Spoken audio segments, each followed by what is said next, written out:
പുതിയ വീഡിയോയിലോട്ട് എല്ലാവർക്കും സ്വാഗതം. ഇന്നത്തെ വീഡിയോ എന്ന് പറയുന്നത് ഒരു അടിപൊളി കിച്ചൺ ടിപ്പാണ്. വീഡിയോയുടെ തുടക്കം കണ്ടപ്പോൾ തന്നെ മനസ്സിലായല്ലോ, നമ്മുടെ എല്ലാവരുടെയും വീടുകളിൽ എപ്പോഴും തന്നെ പെട്ടെന്ന് അഴുക്കാവുന്ന ഒരു ഏരിയയാണ് ഈ വാഷ് ബേസിൻ എന്ന് പറയുന്നത്. അപ്പോൾ ഇത് ക്ലീൻ ആക്കാനുള്ള ഒരു അടിപൊളി ടിപ്പാണ്. ഒരു പാത്രത്തിലേക്ക് കുറച്ച് വെള്ളം എടുത്തിട്ടുണ്ട്. ഇതിനകത്തേക്ക് നമ്മൾ പാത്രം കഴുകുന്ന ലിക്വിഡ് ഏതാണെങ്കിലും അതൊരു കുറച്ച് ഈ വെള്ളത്തിനകത്തേക്ക് ഒഴിക്കുക. പിന്നെ നമുക്ക് വേണ്ടത് പകുതി നാരങ്ങ നീരാണ്. പകുതി നാരങ്ങയുടെ നീര് ഇതിനകത്തേക്ക് പിഴിഞ്ഞൊഴിച്ചിട്ട് ഇതൊന്ന് നന്നായിട്ട് മിക്സ് ചെയ്ത് ആ ഒരു പത പോലെ വരുമല്ലോ.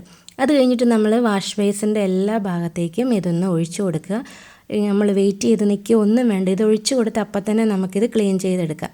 ആ നാരങ്ങയുടെ തോട് കൊണ്ട് തന്നെ ഞാൻ ആദ്യം ഒന്ന് എല്ലാ ഭാഗവും ഒന്ന് തേച്ച് ക്ലീൻ ആക്കുന്നുണ്ട്. പിന്നെ നമ്മൾ വാഷ് ബേസിൻ കഴുകുന്ന ബ്രഷ് കൊണ്ട് ഒരുപാട് അമക്കി തേക്കേണ്ട കാര്യമൊന്നുമില്ല കേട്ടോ. ബ്രഷ് കൊണ്ട് നമുക്ക് ഒന്ന് തേച്ച് കൊടുക്കാം. കഴുകി കഴിയുമ്പോണ്ടല്ലോ നല്ല പെർഫെക്റ്റ് ആയിട്ടുണ്ടായിരിക്കും. എത്ര കറയാണേലും അതെല്ലാം പോയിട്ടുണ്ടായിരിക്കും. നന്നായിട്ട് നല്ല വാഷ് ബേസിൻ നല്ല വെളുത്തിട്ടുണ്ടാകും. അഴുക്കും കറയെല്ലാം പോയി നല്ല പുത്തനായിട്ട് തന്നെ ഇരിക്കും. അപ്പോൾ ഇതെല്ലാവരും ഒന്ന് ട്രൈ ചെയ്ത് നോക്കണം കേട്ടോ. ട്രൈ ചെയ്തിട്ട് നിങ്ങളുടെ അഭിപ്രായങ്ങൾ എന്താണെങ്കിലും കമൻറ്റ് ചെയ്യണം. പിന്നെ അതുപോലെ തന്നെ വീഡിയോ ഇഷ്ടമായാൽ ലൈക്ക് ചെയ്യാനും ഷെയർ ചെയ്യാനും ചാനൽ സബ്സ്ക്രൈബ് ചെയ്യാനും ഒന്നും മറക്കരുത്. മറ്റൊരു നല്ല വീഡിയോയിലൂടെ നമുക്ക് വീണ്ടും കാണാം.